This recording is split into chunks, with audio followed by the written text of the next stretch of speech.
Welcome to Fright Night. For real.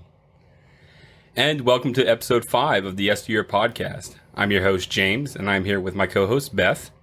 What is up, everyone? How you doing today, Beth? I'm extremely tired, but I'm here. How's your week been so far since the last show? Really long. I had a couple exams this week that I finished up school-wise, and now I'm ready to just enjoy the weekend. Or next week. I guess it's Sunday. Yeah, right. Any updates on anything? Any grades come out or anything like that? Anything good? No, not really. Nothing good. All right. Well, as I alluded to in the intro, we're doing Fright Night this week. And as usual, I'm really excited to do this review. I am. It was a bit of a toss-up to which movie we were going to do this week. I knew I wanted to do a vampire movie, but it was between Fright Night and The Lost Boys. I found out that a friend of mine that does another podcast was going to cover The Lost Boys, so I settled on Fright Night. Speaking of the other podcast, I'd like to take this time to thank Jimbo and Terrence of the Tragedy of Cinema podcast. In an effort to expand our audience, I have been reaching out to other podcasts to see, about like collaboration projects, general assistance with making the podcast better. So one of the shows that I reached out to is Hillbilly Horror Stories. It's hosted by Jerry and Tracy Pauly. I also reached out to Shoes, Booze, and Tattoos. It's hosted by Jessica or Jess Walters. They're two of my staple shows, and I highly recommend both of them. They were all more than happy to give me some pointers, as well as listen to the show for some general feedback. So a huge thank you to them and pretty much anybody that responded back. But now back to Jimbo. Jimbo went a step further when he saw my post about wanting some help and decided he said, I'm going to take you under my proverbial wing. So he reached out to me about the show, and he discovered that our two shows are very similar in content. So basically, you could say we give the meat and their show gives the potatoes. Oh, good. That's a way to think of it. So I've been listening to the binge listening, you could say, to the Tragedy of Cinema. It's a fantastic show where we talk about the movie itself. Jimbo and Terrence give the behind-the-scenes aspects of the film, discussing topics such as the film's, like the camera, the film that was used, runtime, all the way to little-known facts and Easter eggs about the film. Most of the stuff, just not stuff that most people know. So what I'm going to do now, I'm going to play their promo, and I really ask that you look them up and give them a 5-star review, as well as listen to them, because it's a quality show.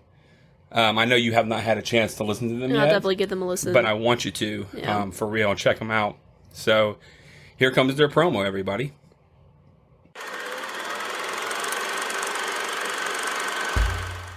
Hi, I'm Jimbo. And I'm Terrence. And we are the host of the Tragedy of Cinema podcast, which is a family-friendly podcast mostly about older movies. Join us as we discuss facts, trivia, lesser-known facts, and give our opinions on the movies that we cover for that week. Simply go to your favorite podcast app or program, search for The Tragedy of Cinema, and hit that subscribe button. Thank you for your support. And that's a wrap on this promo. And cut.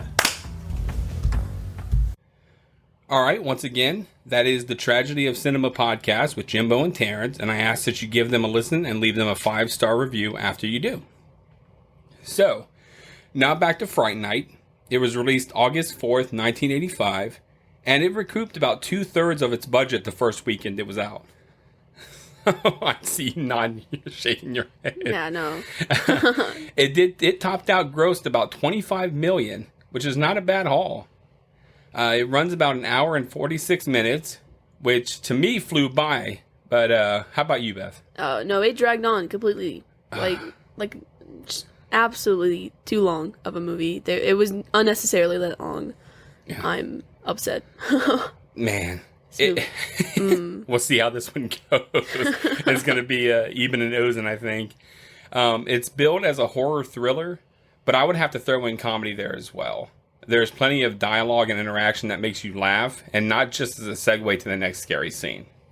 For me, anyways. So, you're telling me that you didn't laugh at all? You didn't laugh at Evil Ed? Nobody made you laugh? I mean, I can't remember, and there's too much bad to highlight the good things. I mean, I think Ed was a funny character some of the time, but sometimes he was just obnoxious, like the kid you want to punch. All right.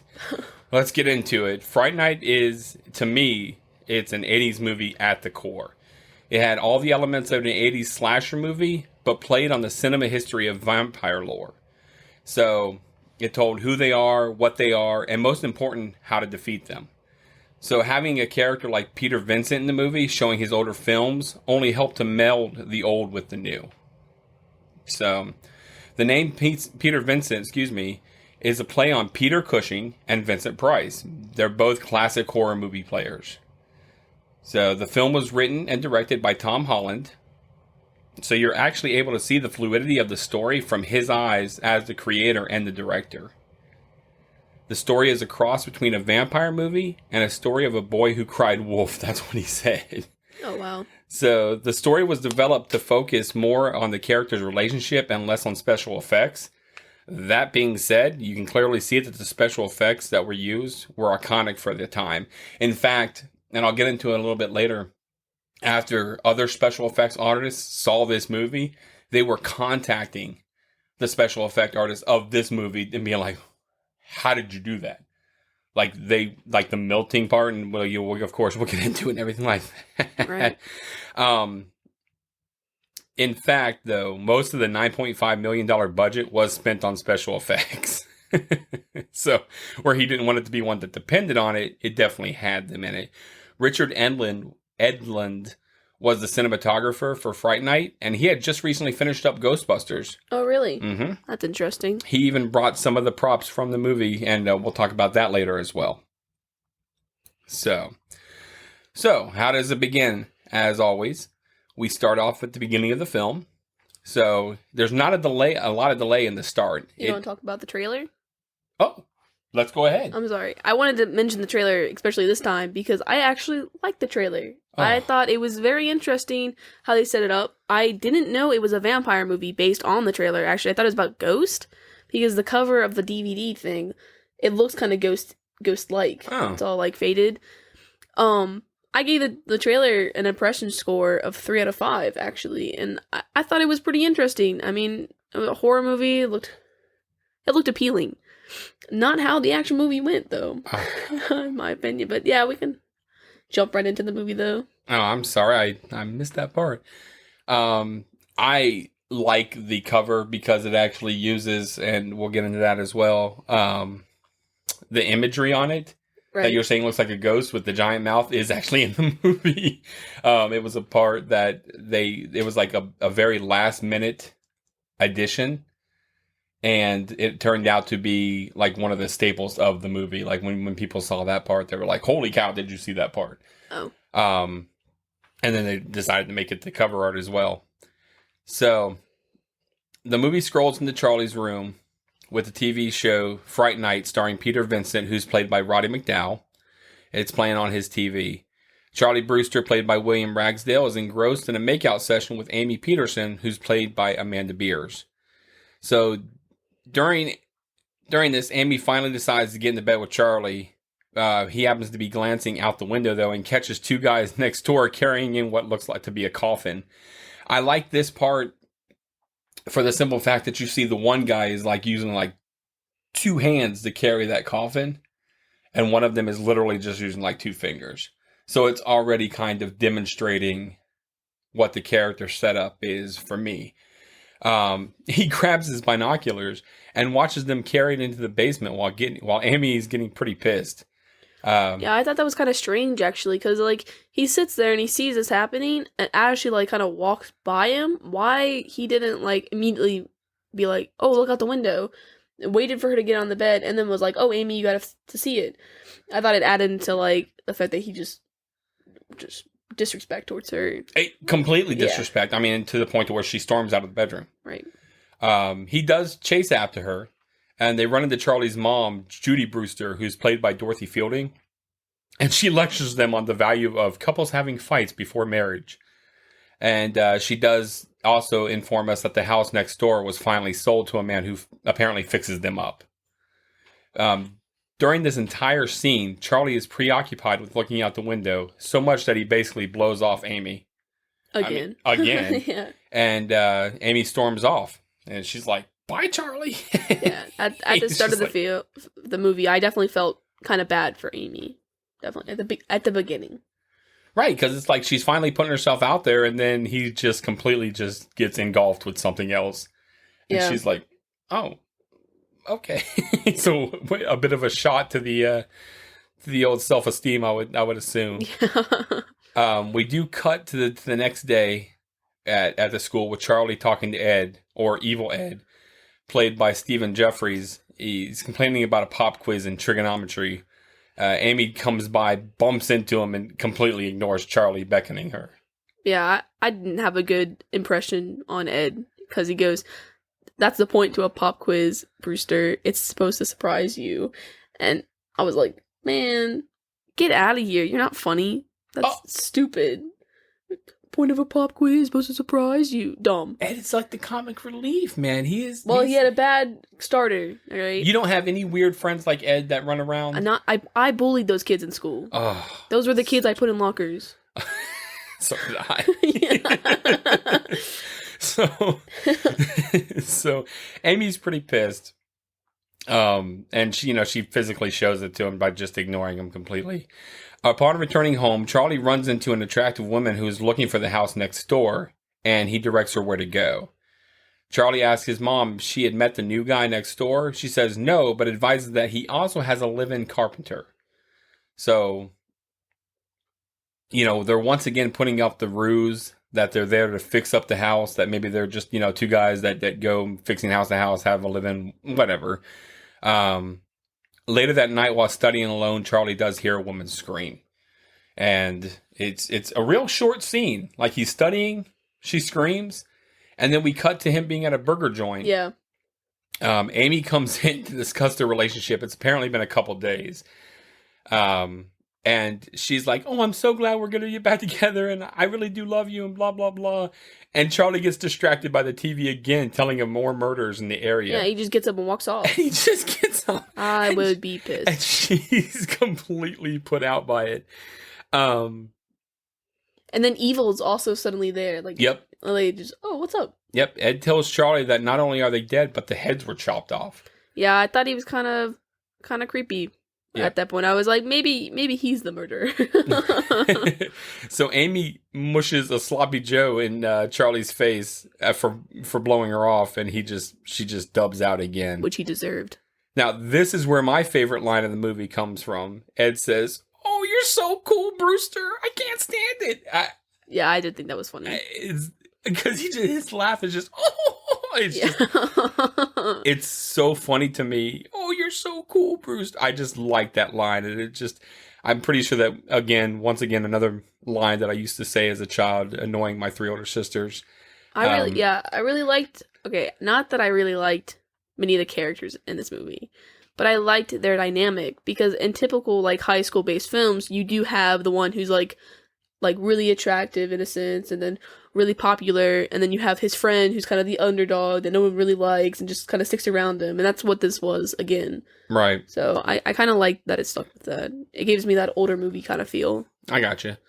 And and it develops it. It's not just, oh, hey, these people are thrown together. You kind of see, they're not necessarily popular, they're not necessarily this, that, or the other. Right. You can see that they are just friends. They're not trying to, in the remake, they really tried to make it as if Charlie Brewster was somehow jumping social status.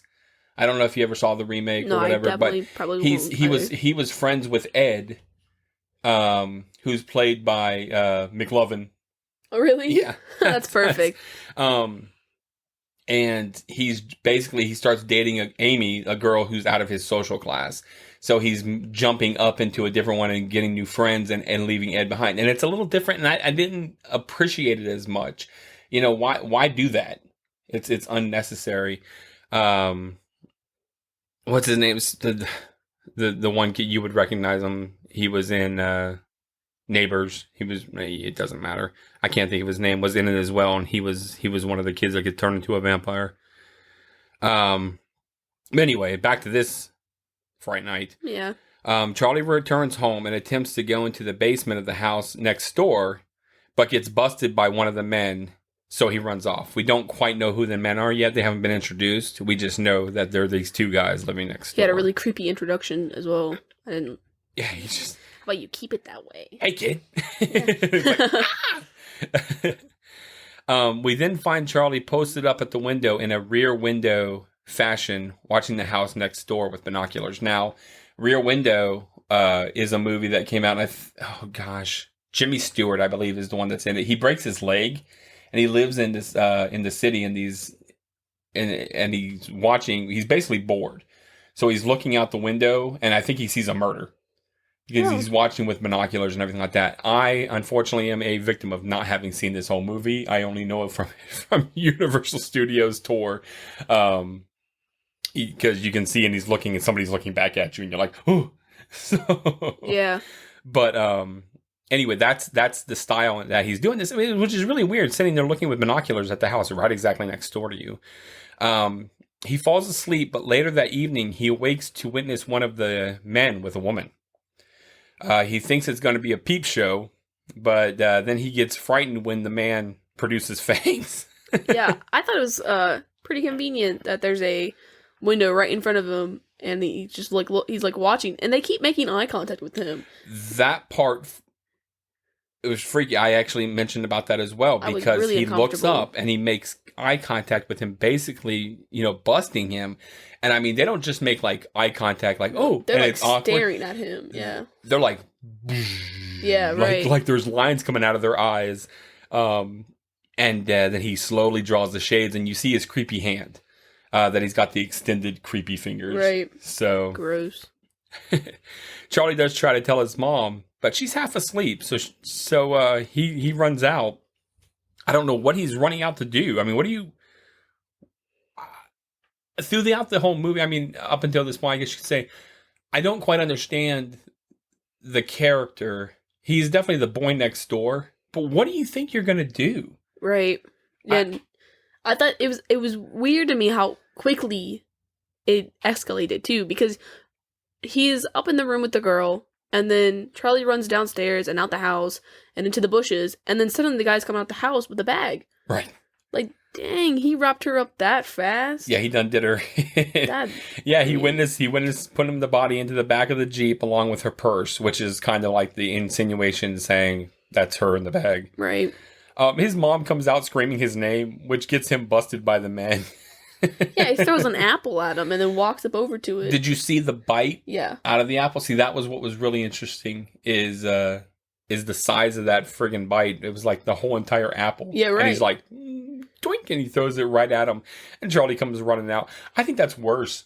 I'd rather just stay in the bush and let him come find me and be like, oh, I was just looking for like, what is he going to do at dog. that point? Yeah. My dog.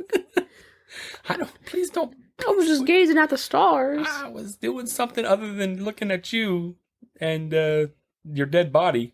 Yeah. His mom tries to calm him down with hot cocoa. Yeah, the poor marshmallows didn't melt in the microwave. They never melt in the microwave. But she basically doesn't believe him. Which is, of course, typical in this movie. Yep. So. It literally then cuts to him telling Amy the exact same thing, who doesn't believe him either. Charley then, he's like convinced to get this going, whatever his, not attraction, his, obsession. Jeez, oh Pete, what his obsession with this is, he goes to the cops in an attempt to bust the guy for at least the 2 murders. Right. Because he figures, well, at least, he's murdered somebody, so, screw it, he's not a vampire, but he's definitely killed some people. I can get him with that. This is when we're formally introduced to Billy Cole, played by Jonathan Stark. He is the quote-unquote live-in carpenter who he uses Charley's ranting of vampires to get the cop to believe that Charley's just some crazy kid. He's like, because at first they're like, well, let's track the trash, let's do this, let's do that, and then Charley starts going into him about being a vampire and everything like that, and then they start making fun of him. And Billy Cole just like starts going. Initially, and the really interesting thing about this part, initially the part of Billy Cole, this part was supposed to be played straight. Like supposed to be, and what I mean by straight is like, what do you mean, kid? There's no vampires, there's no this. but he auditioned and played it like he did in the movie, where he's just like joking it off and making it like it's a joke and laughing and everything like that. And they loved it. They decided to change the part to be like that. That's good. Yeah. So the cop pulls off, pissed. Billy Cole comes out onto the balcony, and Charley realizes that it's getting late and getting dark. This is one of those all alone moments that I've spoken of prior episodes. And this is what scared me more than anything about the movie. Once again, the situation where no one believes you and you're made to look crazy. Like, that's, again, 80s horror genre, play on part. You're trying to tell your mom, you saw it. I mean, he saw the fangs. He's not crazy. He saw it happen. Right. Then he sees the body. He saw that woman who now showed up dead. All of this is coming two and two. Even if it's not a vampire, whatever, pretty sure that this guy is involved in killing somebody, and nobody believes you. I thought it was interesting too, because as a fan of true crime, I see a lot of I listen to a lot of podcasts that are like, they talk about murders, and most of the time people go after low profiles, i.e. Prostitutes, and that is what the first lady that he saw in the blue dress was, and they say that on the TV. So I thought it was interesting that they tied sort of that into the movie, where he's not going after just random people. They're low profile people right. that aren't going to be missed in a sense. So I thought that was interesting. Yeah, that they smart. Yeah, it's a smart way to do Smarter it. Way. Yeah, it just added a layer to the movie. Yeah. So Charley, realizing it's getting dark, and now that he's a little freaked out because Billy Cole is out there staring at him like, what are you going to do? So he speeds off to Evil Ed's house and tells him of the vampire situation. So Evil pretty much tells him what the rules are for protecting himself from the vampire. After getting $8. Right. Yeah, this is where the rules of how to combat a vampire come in. Ed is totally being sarcastic to get the $8 that Charley promised him. But he does actually get it right. And that's what's really cool, is that this, once again, melding the old with the new. If you watch a lot of old vampire movies, you've got the crucifixes, the crosses, you've got the holy water, you've got stake in the heart, you've got the reflection, you've got a bit of garlic. Yeah, and glamour. Glamoring somebody in mind, a little bit of, I don't want to say mind control, not on necessarily the other humans, but there is an aspect to it. Yeah. And Ed kind of goes into it, and it turns out to be true. And I really like that aspect, that they didn't try and throw something new, like other movies do. Yeah, I mean, in a sense, yes. Twilight. I just don't like. I don't like that it immediately pans to like the next scene is the last scene says, "Oh, and don't invite them in. They can't be invited in." And the next scene, the mom is like, "Oh, come downstairs, meet the neighbors." Yep. And it's invited in, and he makes a big deal about, "Oh, couldn't have come over if your mom hadn't invited me in." And they do that multiple times through the movie. Later on when they call him and they're like, "Oh, ask him about how he feels about holy water," and stuff like that. And he's like, "Oh, wow, no, I don't like holy water." It's just tap water? Yeah, okay. Right. But I guess can go into the comedy part of it, which you were talking about. But I didn't really like that. I would have liked it more if it was more of a, in the moment type thing. I gotcha. So yeah, like you said, Charley does return home after being told that vampires cannot enter the house without the rightful owner giving permission. He does return home, puts his defenses up in his room, nails his window shut. But he finds that his mother has invited Jerry Dandridge, who is played by Chris Sarandon, into the house. Now, he is the main vampire, as we learn. Ironically, did you see what he's drinking? A Bloody Mary? Yeah. And his mom's just, she's just kind of like a hoe. And she's like, "Oh, I hope he's cute." And then she was upset. She's like, "Oh, I don't know. They might be a gay couple, and then she invites him over. I don't think a hoe. You're never going to see Charlie's dad, so you can imagine that he's not in the picture. Right. And his mom's a little up there in age. And, I mean, based on the house that we've seen, it's very kind of like girly and nice. And so, I mean, maybe she's just lonely. I thought it was charming. I thought it was nice. All right. He does tell Charley, like you said, that he will be stopping by anytime he wants to, as long as the mom is okay with it, which she's all like, absolutely, and that he'll see him soon. So Charlie runs back up off to his room. And I like it because Charlie was coming down whistling down the stairs. He's like, Yeah. and then he sees him and he runs back up and he's like tripping up the stairs and everything like that. That night while his mother sleeps, Jerry comes into the house to basically scare Charlie into keeping his mouth shut. And this is again is why I don't understand why he couldn't just be like, yeah, sure, man, no problem. No, I've got no problem with that. You're clearly in my house and have some kind of supernatural powers. And your hand's around my neck right now. You could easily kill me. Right. And he even calls he's fool. You know, he's like, what's your problem, dude? Just leave me alone. I'll forget about you. You forget about me, and we'll go on about ourselves. But Charlie, he's got to be the hero of the movie. So I guess he can't just do that. But while he's hanging out the window, he stabs a pencil through Jerry's hand. And I'm guessing it being wood. It's a pretty terrible effect on him. Jerry transformed into like full-on vampire. Really ugly. Yeah, he's like, raw. His hair gets all weird. Yeah, I thought that scene was actually pretty disgusting because it shows the pencil through the hand and then him pulling it out also. Yeah. It was horrible. Which was a good effect. Yeah. It was a really good effect. Good effect, but disgusting. And I thought he was really ugly, full-blown form.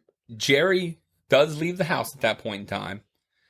So I'm guessing he didn't kill him because, like you were saying, it's high profile. If he had killed him then you would have the cop who had where he was reporting that he was a murderer know, and that might spark suspicion because he's saying, you know, you've caused a lot of problems for me. You had the cops in my house, you this, that, and the other. You're drawing attention to me to where I don't want to have attention drawn to me. So if he had killed him and not just tried to scare the heck out of him, then it may, you know, draw even more bad attention to him. Yeah, I thought this scene was also kind of... I mean, I get the movie's got to progress, but I felt like they could have had more of the sense, because like he goes in and he thrashes his room. Yes. Like, yeah, he puts a hole.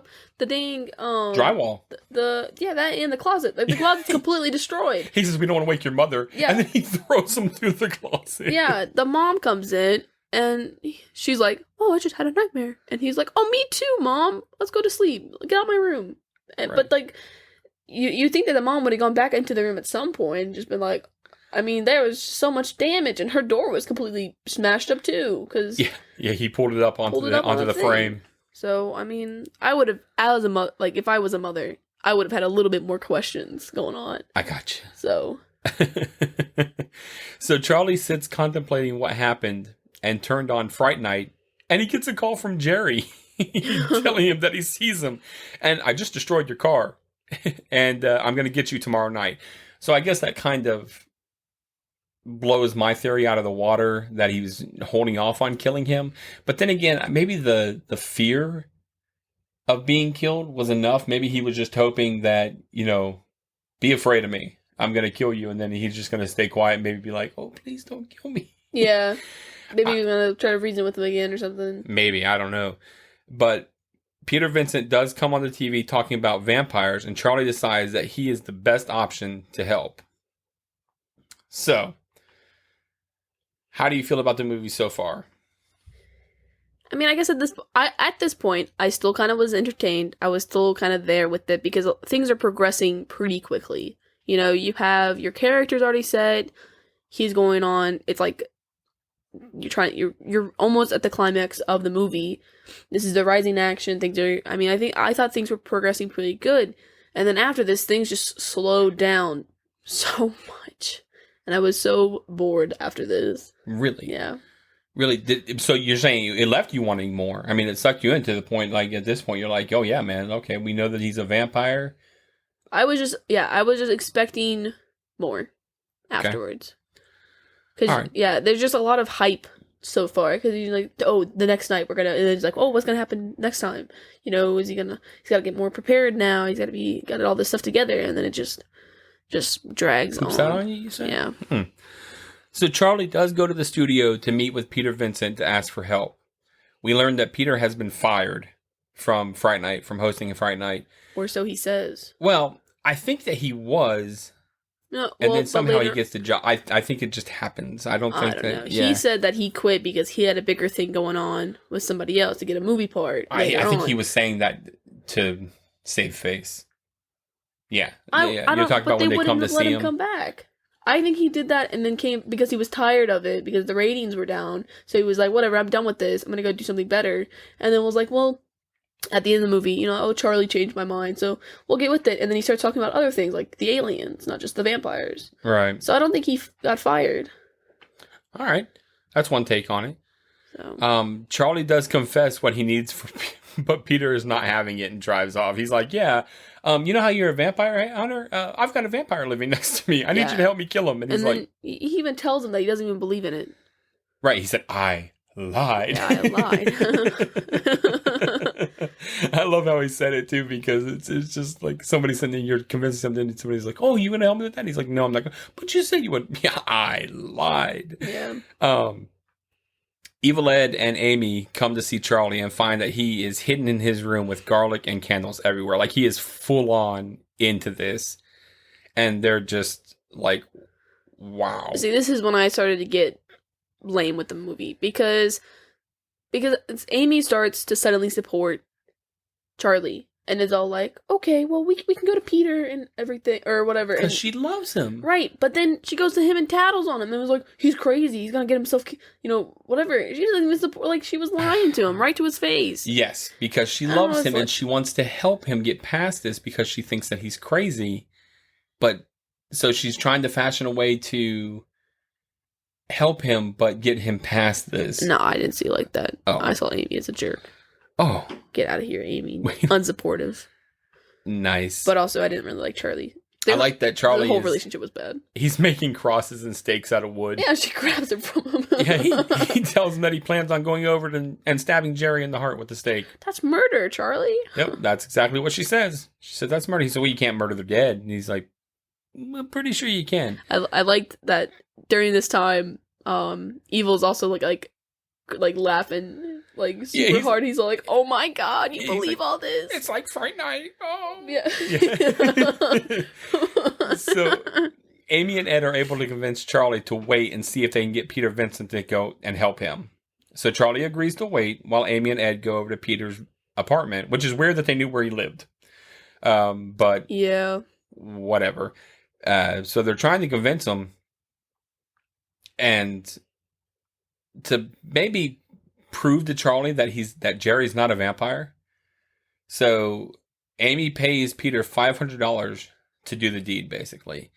So they call Jerry to see if he will agree to the fake test, and he does, but he gives strict rules on what is and is not allowed. And that, like you were saying earlier, that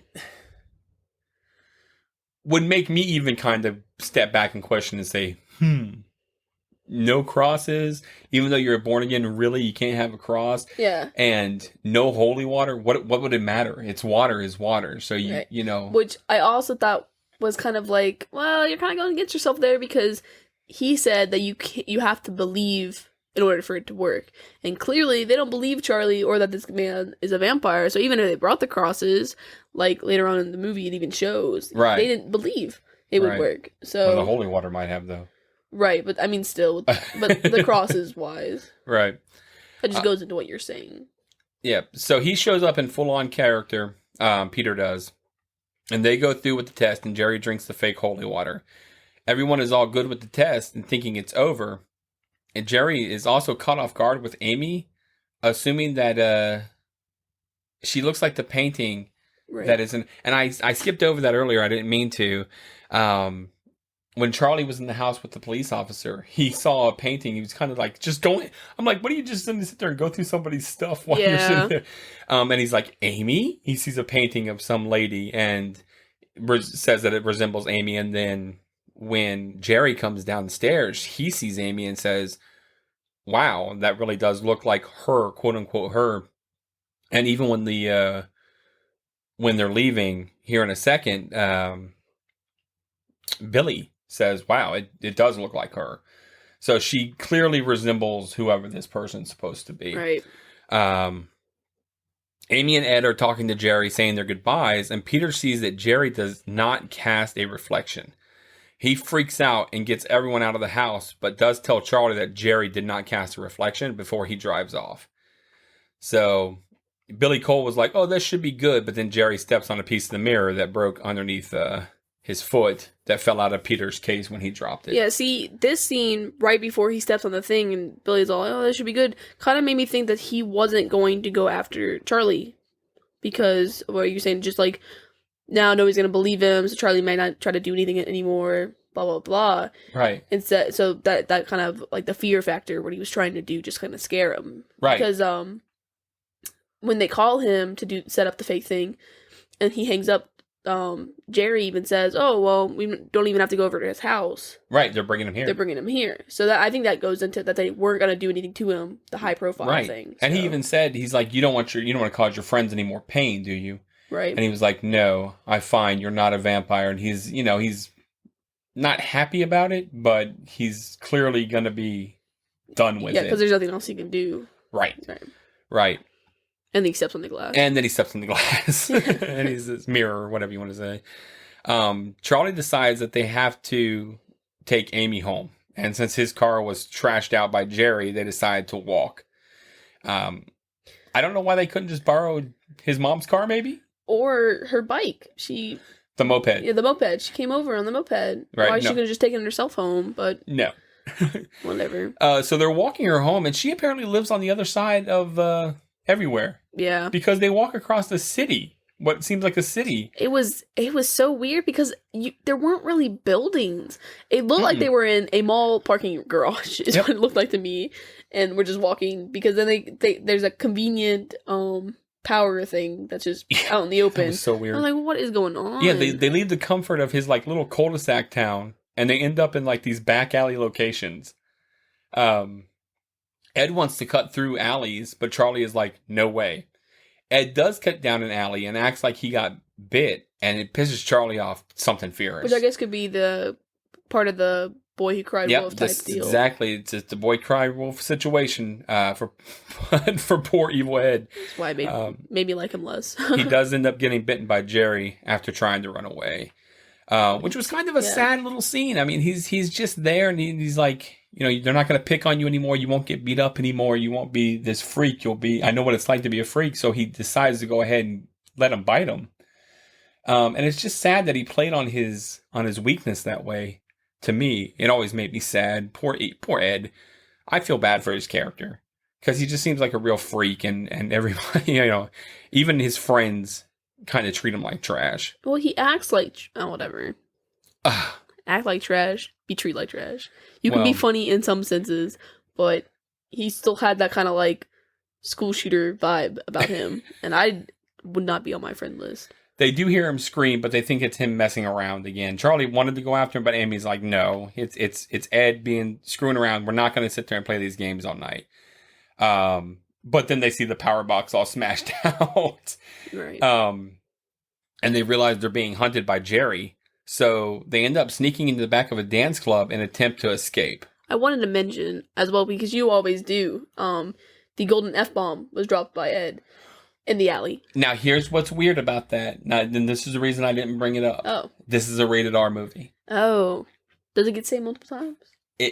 I didn't hear it anymore. I heard it only the once. He says, "Screw you, Brewster," and he says, and that's when he says it. And I was actually going to mention it, and then I was like, wait a minute, because of the previous scene, the topless scene. I said, oh, wait a minute, this isn't PG-13. That's right. And I looked it up, and it sure as anything is R. Well, so either way, I wanted to mention it. I appreciate you mentioning it.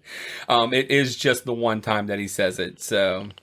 I don't remember anybody else even really cussing in the movie. No, really, it was just evil. That one scene. There was a lot of S words dropped that I heard by Ed. Yeah, that's about it. Yeah. So they duck into the dance club, trying to escape from Jerry. Charley does call the police, but they don't believe him. While this is going on, Ed, who is now a vampire, goes to Peter's apartment to kill him, but Peter uses a cross to fend him off. Oh, it was so disgusting, too. I hated this. How it's all meaty on his forehead. It's all meaty and melty and, like, skin's on the cross now. Yep. It was gross. Ed runs off and jumps out the window to escape him. Now, I'm guessing that what this plays into, because Amy later, when Peter holds up the cross, is also affected by it. But he has no effect on Jerry, and he says you have to have faith. You have to have serious faith to affect me with these crosses. So I guess low level and new vampires, maybe still, even if you don't have as much faith, just the idea of it, they have faith in it themselves, so it affects them maybe. Yeah. We cut back to Charley and Amy in the club, where Charley decides to call Peter for help again, since the police don't believe him. Which, again, I would think that if you call the police and you're like, hey, this guy's trying to kill us, we're stuck in a club, don't bring up the point that it's a vampire. Yeah. They might be a little bit more prone to coming and helping you. But I guess since his name is probably on some list, it's a smaller town, so maybe they're like, this guy calls talking about this guy trying to kill him. We're not having it. We're done. We're no dice. Yeah. While he talks to Peter, Amy gets entranced by Jerry and ends up dancing with him, seemingly under his spell. Yeah. See, this is one of the moments that I meant dragged on. Because this goes on for a good while. Their little dance thing. Yeah. And I was like, I don't want to... I'm so uncomfortable while watching this. I didn't like it. Because these kids are, what, like 16, 17? Something like that. And he's, like, old. I was just really uncomfortable. Well, hold up then. 16, 17, and he's old, so it's not okay. But if he looks young like Edward Cullen, then it's okay for him. But that doesn't seem... those scenes... Look, listen, this scene went on for like 5 to 6 minutes. It was so long. That's unnecessary. Oh, the dancing, it's magical, and wow. No, I hated it. I give you that, but and that's he's all touchy on her. Fair, because it was gross. So if he was younger, it'd have been okay. I'm not saying if he was younger, it would have been okay. He's still a vampire. He's still old to me. Wait, he looks not even. So like, then, what's your take on Twilight? He's what 100 and something years old, and so it's okay or not okay? It's also kind of creepy. It's very creepy. He's an old man but in comparison. But none of those scenes went on for like 20 minutes. I don't know. Some of them scenes did seem to go on for a while. Him sparkling at the whatever. I don't know. It just went. It was just too long. Same thing with the running through the alley scene with Ed. Yeah. He ran for like a good 3 to 5 minutes. It wasn't that long. It felt that long. It wasn't. And that's my point. It felt long and it was unnecessary. I did like that during the dance, how Amy's hair got all crazy for some reason. Yeah, he takes off her headband. It's like an afro all of a sudden. Her hair gets huge. It's all big and bouffant. Yeah. So Jerry tells Charley to bring Peter Vincent to his house if he ever wants to see Amy again. Charley does attempt to rescue Amy from Jerry, but they get separated when Jerry tears up 2 security guards. Which I thought was dumb, because he sits there and he tells... Or Charlie's like, you're not going to kill me here, there's too many people around. And then he starts murdering people. Just starts slashing them up. And I'm like, man, what is going on? That is a good point. Yeah, exactly. He does... He's clearly wanted to kill Charley and Peter because they know his secret, but then he turns into kind of vampy and kills 2 people in front of everybody. But apparently the entire crowd in the 1980s dance club has no time to want to tell anybody anything because everybody dips. I mean, They all run out, which causes Charley and Amy to get separated. Charley does make it out just in time to see them driving away in the Jeep. And Ed's in the back, like, ah. Yeah, he's with the cross on his forehead. Right. Gross. Yeah, I thought that would have healed, but I guess no dice. Charley does go to Peter's apartment and tries to convince him to help, but he's terrified. He's like, look, I'm a coward. I thought it was gross as well that Peter makes Charley touch the cross with the meaty skin on it. So. Oh, that's true. I didn't think about it. Yeah. He's like, here, touch this. He's like, yeah, gross. We then find that Amy has been dressed in some fancy outfit, and she sees the painting of what looks to be her as well. And then Jerry seduces her and bites her. It's a little cringy. Yep. Also went on for a really long time, too. Yeah. Seeing as how she is supposed to be a high school student, and he is clearly 1,000-year-old vampire. I guess we don't know he's 1,000 in this movie. In part 2, his sister Regine talks about how he's 1,000-year-old. So part 2? Oh, yeah. And it's great. I don't want to talk to you about it because you'll just not like it either. Charley decides to attempt to go to the house himself. Peter intercepts him and says he will help him. So they go into the house. It's obvious that Jerry and Billy know that they're there because the door basically just like swings wide open. And it's like, Right. oh, great. And we can see from Jerry's point of view, like we get that flighty camera effect. So Jerry knows that they're in the house. He does come out and say the line that I quoted at the beginning, the "Welcome to Fright Night for real." He doesn't say it that fast. Well, no, he doesn't. There's a lot of pauses. He does. He A lot walks of on the dragging stairs a bit. Peter tries to hold a cross up to Jerry, but doesn't have any faith, so it doesn't work. Charley pulls out his cross, and it works because he has faith, but then Billy shows up and throws him over the railing. See, and at this point, I didn't think Billy was anything but a human. Somebody that maybe was trusted by Jerry because Sure. in the scene where Peter has the mirror and he can't see Jerry, you can see Billy. So I was like, okay, well maybe he's just a trusted person, blah blah blah blah. And then the scene progresses, Right. and it's like, oh, clearly he's not human. Right. Peter flees. First, Peter Vincent flees to Charlie's house looking for his mom, but she's not there. I thought it was weird that he ran in looking for Mrs. Brewster. Why would you... Why? To get help, I guess. I guess. He does try to pick up the phone, but the line's been cut. So instead of the mom, he finds Evil Ed. This was my favorite scene. He runs in terror from Ed, who transforms into a wolf. A really pretty wolf, by the way. I thought this was really funny because he goes up to the bed and he's got yarn on as the hair. And I was like, man, that's really crap. Because I can imagine running through like the house looking for something to disguise it with and finds yarn. This is why Ed is fantastic, though, because even in his vampire form, he's still a jackass. He's still... Yeah, I'll give him that. He's still Ed. He's oh, there's meatloaf. Yep. Dinner's in the oven. It's just that I really just appreciate that point of Ed, that he's still, and he's still rah, scaring. He just to get Peter scared, and so he can laugh at him. Yeah. That's why I like Ed. Yeah, I guess. Yeah, I did think that was funny. Ed does transform into a wolf. A really pretty wolf. Really pretty wolf. I thought, honestly, because it's in the trailer that you see the wolf. I thought that was Billy was. I thought Billy was a werewolf. It's kind of like a friend thing or whatever. And then like the silver bullet or whatever would hurt him or whatever. But then no, the vampire could do it. Sure. What's that? The movie with Selena, where they're vampires. Underworld. The vampires in that movie, there's one of them that the Lycans are like the protectors of the vampire. They like use them as slaves or something like that to protect them while they're sleeping or something like that. I think that's kind of like in the lore that werewolves were protectors because they could be out during the night, and then vice versa, the vampires hooked them up, and it was a symbiotic relationship.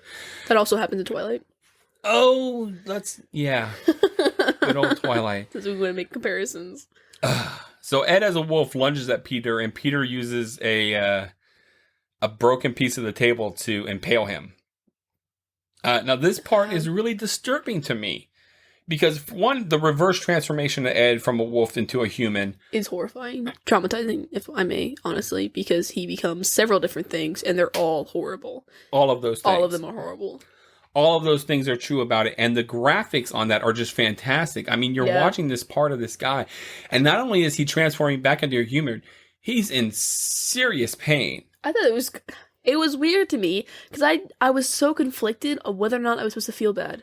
Because he's sitting there reaching out to Peter as well. Like, help me, please. Right.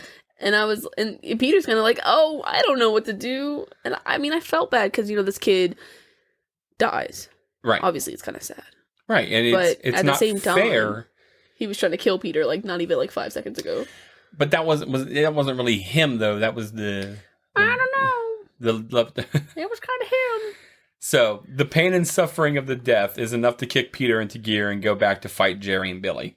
He's like, this just won't stand. The whole reason that he was coming in the first place was because Charley basically told him, look, we're going to be dead. It's going to be on your head. If you don't come and help us, I'm going to be dead. Amy's dead. We're all dead. So, live with that. So, yeah, right. I know. Damn. Jerry dumps Charley in with Amy, who is going through transformation into a vampire. I thought this was pretty funny because it's like he sits there and seduces her and then throws in her boyfriend with her. And right. Like, oh, here you go. Good luck. And then gives him a steak. Like, you're gonna need this. Right. I was like, that's kind of shitty. Not gonna lie.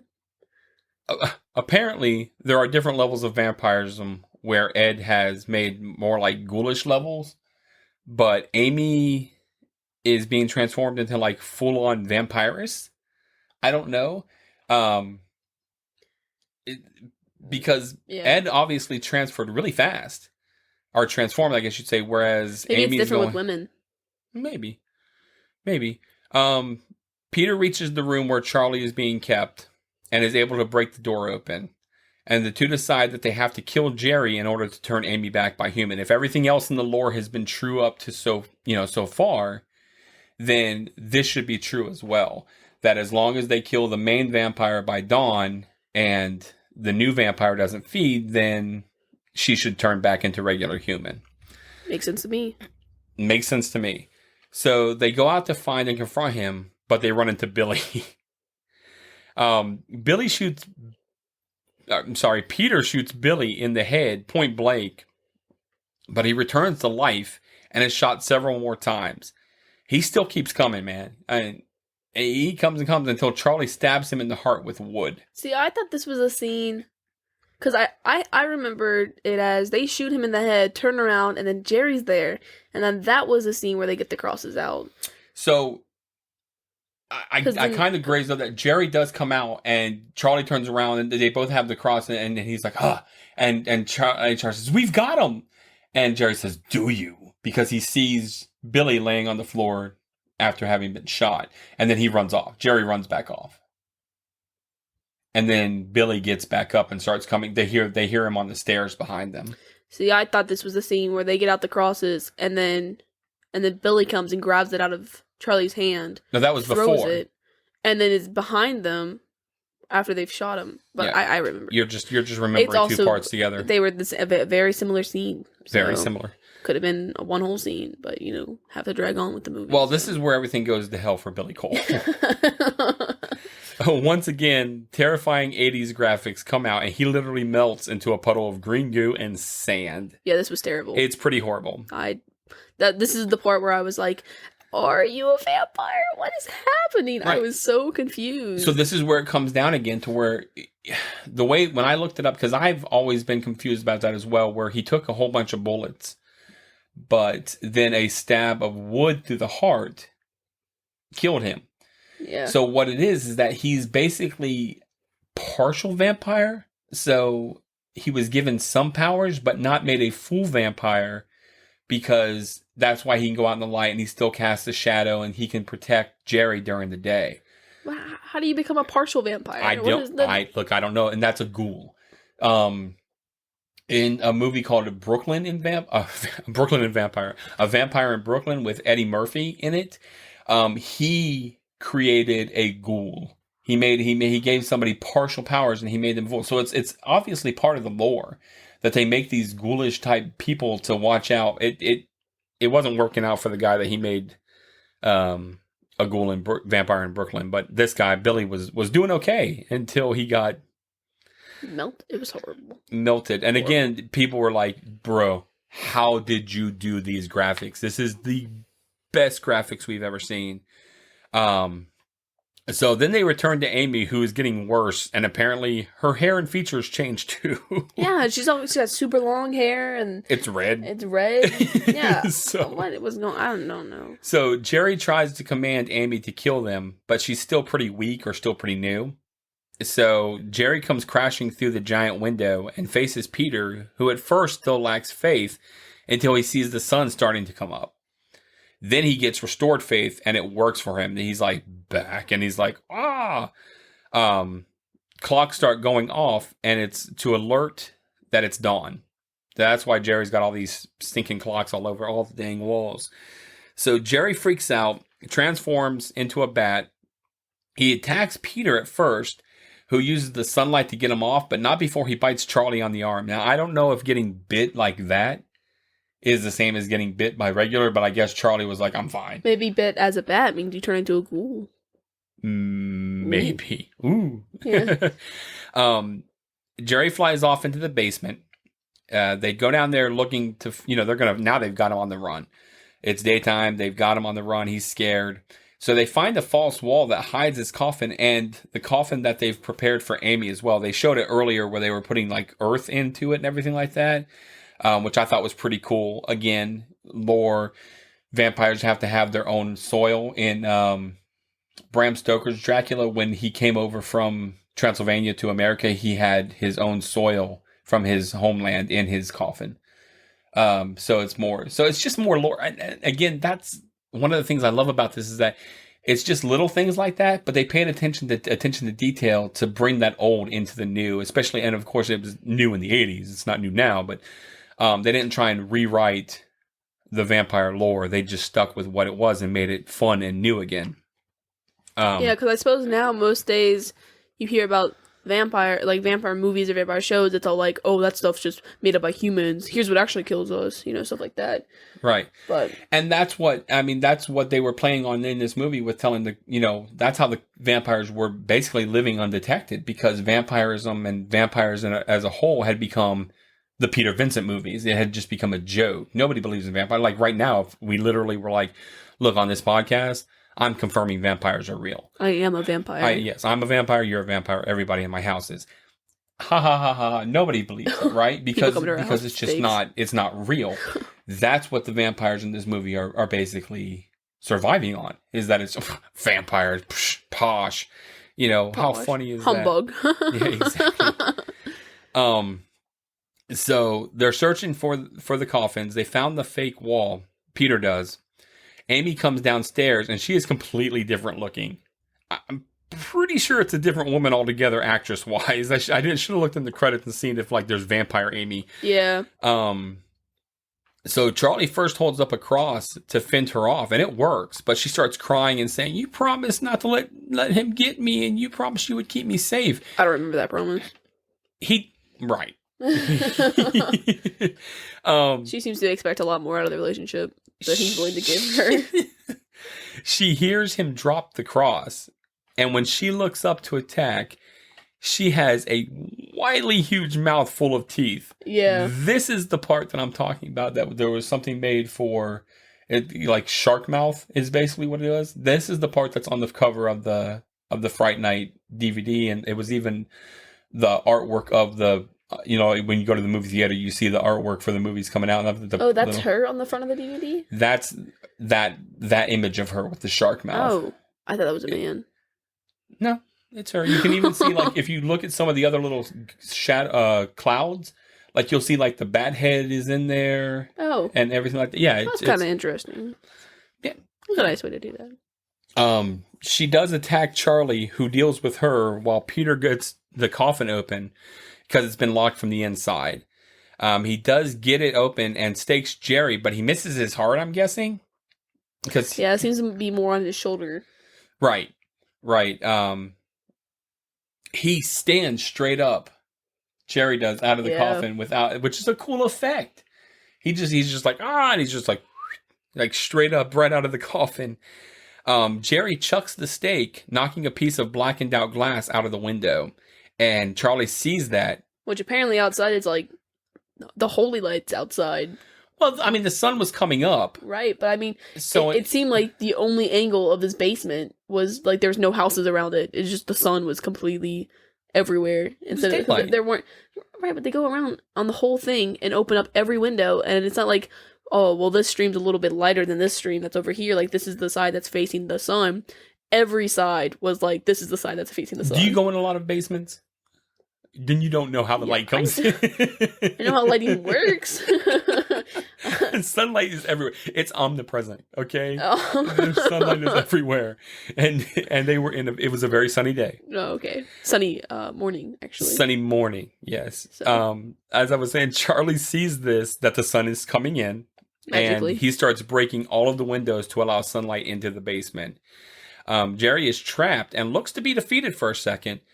So he goes to try to get into the other coffin, but Peter closes it. And his look at Peter is just you. Exactly. He's done. So Jerry looks to attack once more until Charley rips down a huge blanket, revealing a full open window that blasts sunlight all over Jerry. I thought this was kind of interesting that as Jerry's like dying in a sense, he calls out to Amy. Yes. Yes, he is blown backwards into the wall and erupts into fire. He calls out to Amy, but Charley is able to subdue her and keep her from going to him because she was going. Yeah. And it was like, you want her to burn with you? I wonder if like she was going to cover him so he could escape, something like that. Like, oh, sacrifice yourself with me. Or maybe a thing where he could draw power out of them. Like, give me your life force to heal me myself as like the head vampire. Something, I don't know. Well, either way. He burns. And then basically evaporates into nothing. Yeah, it becomes like a skeleton dancing on the wall. Yeah. Yeah, it's horrible. Yeah. Amy is transformed back to normal. Short hair Amy. Short-head, regular-faced Amy. The trio hug it out, and everything seems to be back to normal. We close on Charley and Amy once again making out on his bed while watching Peter on Fright Night, who seems to have gotten his job back. So either, I guess he went back to work for them, or they hired him back, however you want to say it. In part 2, Regine is a special effects actress, or whatever you want to say, and she's replacing him as the Fright Night host. Maybe he dies. So, no, he doesn't die. Well, maybe he's too old to do anymore. I don't know. Either way, I don't think he got fired. So he is now showing other types of movies, like you said at the beginning, that are not his own, like space movies and stuff like that. Charley gets up and turns the TV off, and as he crosses back, he glances out the window, and he thinks he sees a pair of red glowing eyes in the window. Were they red? I thought they were yellow. They were red. Amy's like, did you see something? And he's like, nah. And, goes back to her. They kiss. That's the end. And, is it the end? Because it pans out the window slowly, and you hear once again, oh, you're so cool, Brewster, as it pans out the window. So initially, and it's not part of my trivia here in this one, but initially there was going to be a part 2, and it did have Evil Ed in that house.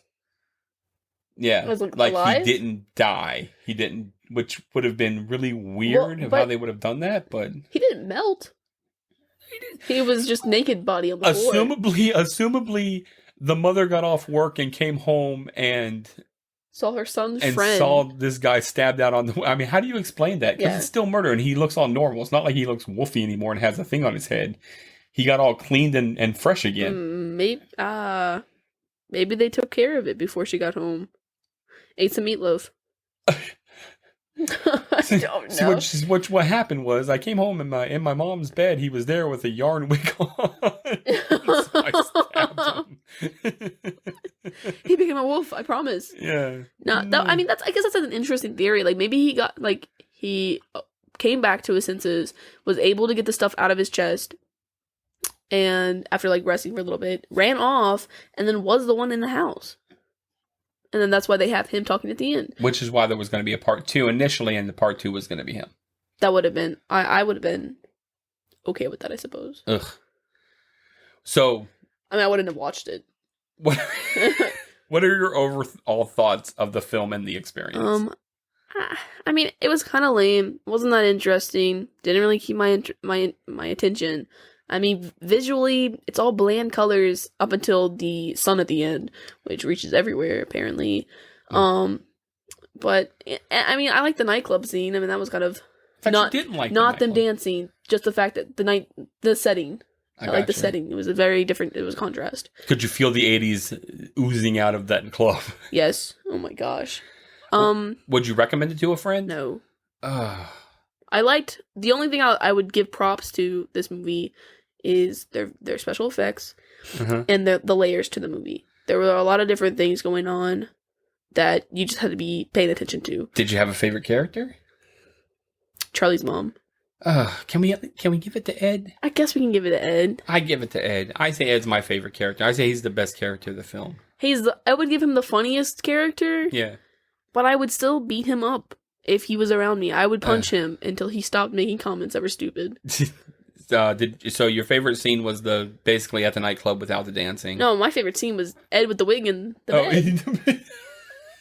That was my favorite scene. He looked like Raggedy Ann. He's a Raggedy Ann. I think it's funny because, I mean, of course, why would she have had a wig anyways? But the fact that they decided to put a wig, he's like Mrs. Brewster, and you can clearly see, it's like, Why would her hair look yeah, like it looked yarn? like yeah.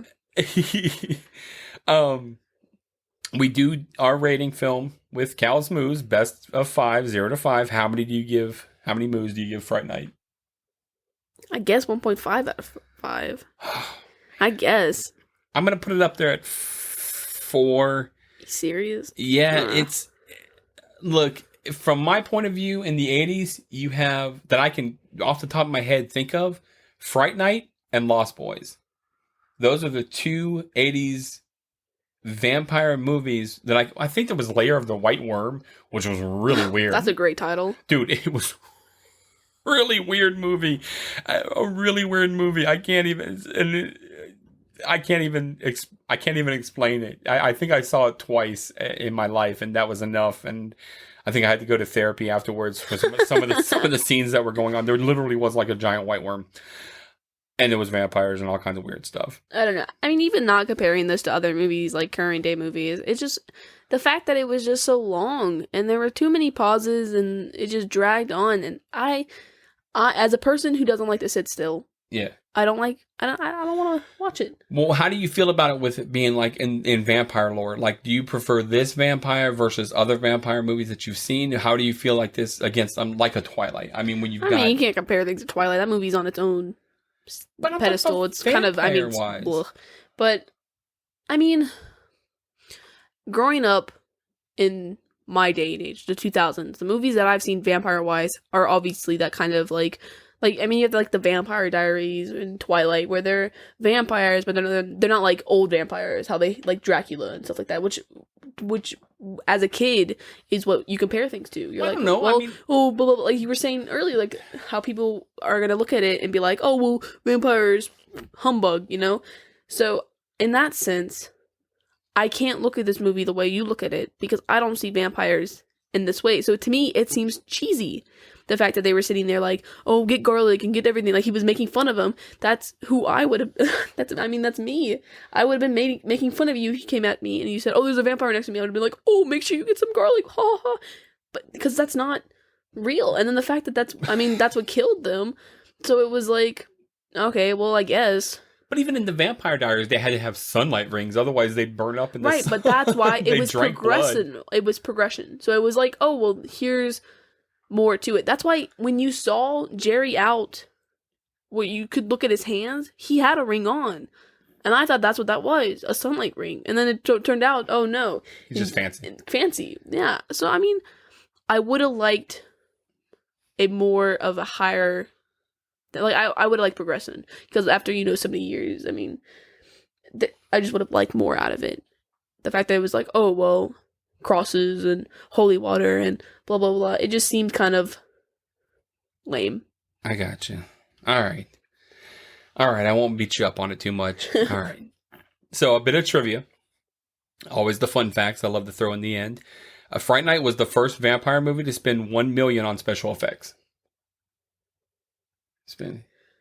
I mean, that's just it shows. I think so too. I think that it's got, for a movie that wanted to have character character progression over special effects, I think that it really took the time, put the work in on the special effects. It was the guy that they hired. I think that's another thing that goes into it, because I mean, if you're going to compare to something like the newer Vampire Diaries, when they were stabbed, I mean, you had the smoke coming out of it, like with the pencil scene where he had like steam coming out of his hands, everything melting away.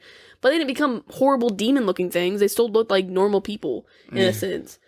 But they became like full on goblins, and it was horrible. They were so ugly. I hated them.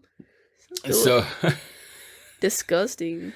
A puppet that was created and rejected for the Ghost Librarian in Ghostbusters. At the beginning of Ghostbusters when the ghost goes, I have never seen that movie. Well, everybody else know when I go, they're going to know what I'm talking about. It was considered too terrifying for a PG-13 movie. Too terrifying. So it was repurposed into the burning vampire monster at the end of Fright Night. The same people that worked on Ghostbusters, like I said, worked on Fright Night. So they still had it. So they basically were like, well, we'll just use this. It looks like a vampire we're trying to make. It's in the corner, it's got cobwebs on it. We're like, dust it off, and now you're going to burn. Fright Night was the most financially successful horror film of the 1985 summer season. And it was the second highest grossing horror film of 1995. Behind, you know what it was behind? And it's not a Tom Cruise movie. I don't even know that he had a movie. I don't even know what it is now. Nightmare on Elm Street 2, Oh, Freddy's wow. Revenge. Yep. That movie was the number 1 grossing horror movie. Those movies traumatized me as a kid. That movie, part 2, is that friggin' weird. Is it the one where she has to go through the bed to get her son back? No, Is it the first one? It's the one where he, Freddy, it's his revenge, and he basically is coming back as the real kid. It's the one where the kid is up against the wall and Freddy cuts himself out of it. He looks in his mouth and the eyeball is in his mouth. Oh, right. Oh, yes. Yeah, it's that one. He shows up at the party and like catches the bushes on fire, and some kid's like, "Here's a beer," and he's like, "You're dead." That would be a good. Those movies have their pros and cons as well. Truth. Gosh. So Charlie Sheen auditioned for the part of Charlie Brewster. You know who Charlie Sheen is? Maybe. No. I don't know. You'd have to compare it to an actual person. Like, I mean, an actual, like, fictional character. I don't do actors like that. I'm trying to think of a movie that you would have seen with him. Charlie Sheen, he's on 2.5 Men. Nope. He's the guy that always said winning for a long time. Like, everybody was saying that for, like, 500. You're just looking him up real fast. Yep. I know who this...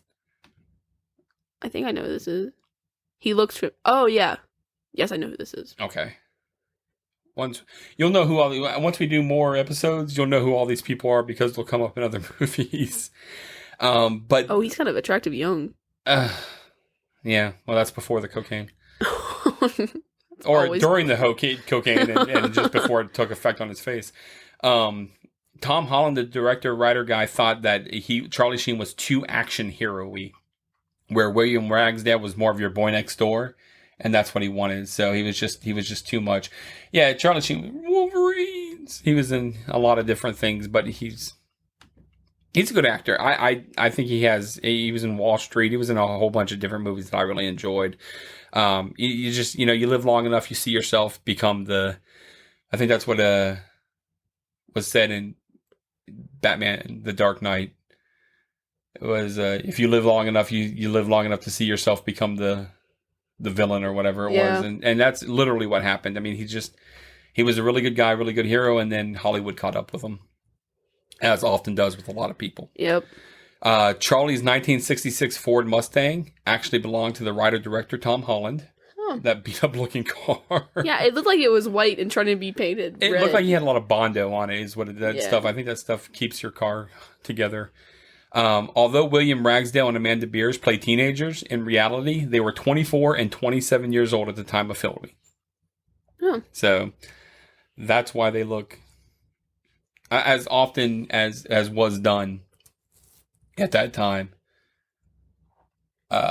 You had older people playing high school students, which is why when I got to high school and I still looked like a kid, I was like, what the heck? I still look 12. Yeah, that's also how I felt. Why do I still look so young? I look at these people in these movies and they look like they're old enough to be drinking. Meanwhile, Mature. I look like I should be on a playground somewhere.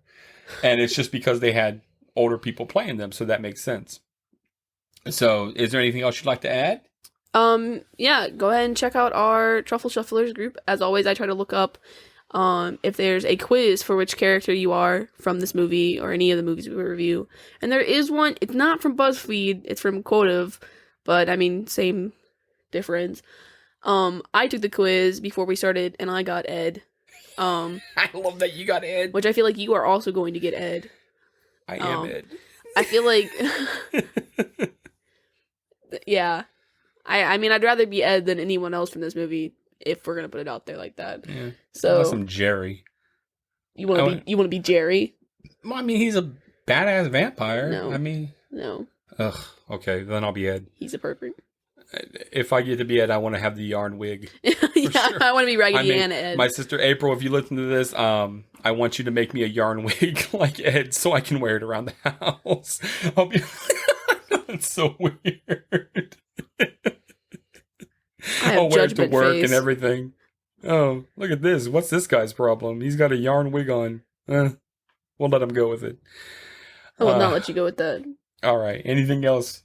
No. Just, no. I don't have anything else to add. All right. And we're going to wrap this up tonight. I'd like to thank everyone for stopping by and listening to our 5th episode. We do deeply, deeply appreciate it, more than you could ever imagine.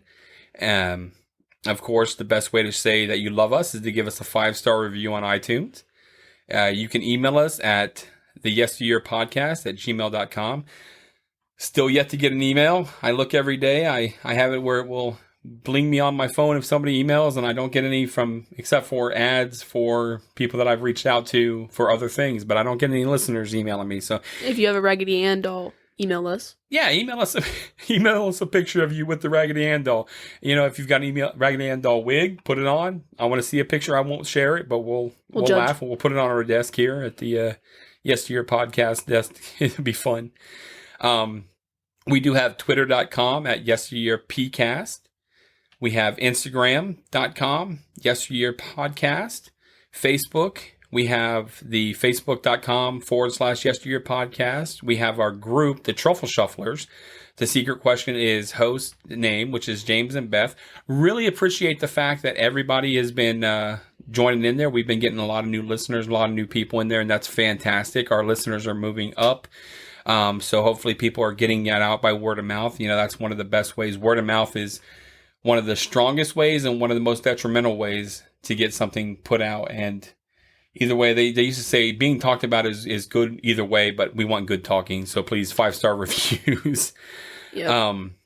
Our website is yesteryearpodcast.buzzsprout.com.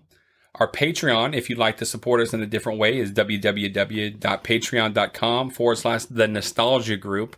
I had to look up how to spell that myself, so if you do, it's okay. A shout out, of course, to Greg Revan, who does our music for us.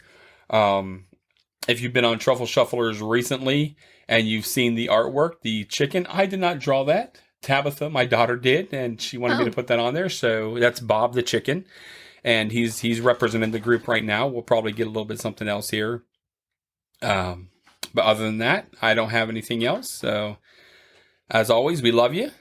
Yep. I wanted to mention that I do try to, when I do the thumbnail art, that I look up scenes from the movie and I base it off of that. So it'd be as like a little Easter egg to try to look it up and see which ones the movie scenes are based off. Like our thumbnails are based off. If you just look up the movie, go to images, and then try to guess which one I based it off of. Oh, I got you. When you do that, that's how you do it. You look up the thumbnails from the movie, and then that's what you base it off. Because while it is us, I try to do us in like the movie clothing and during, like the scene in the background. Like in Beetlejuice, I was the guy who had the shrunken head.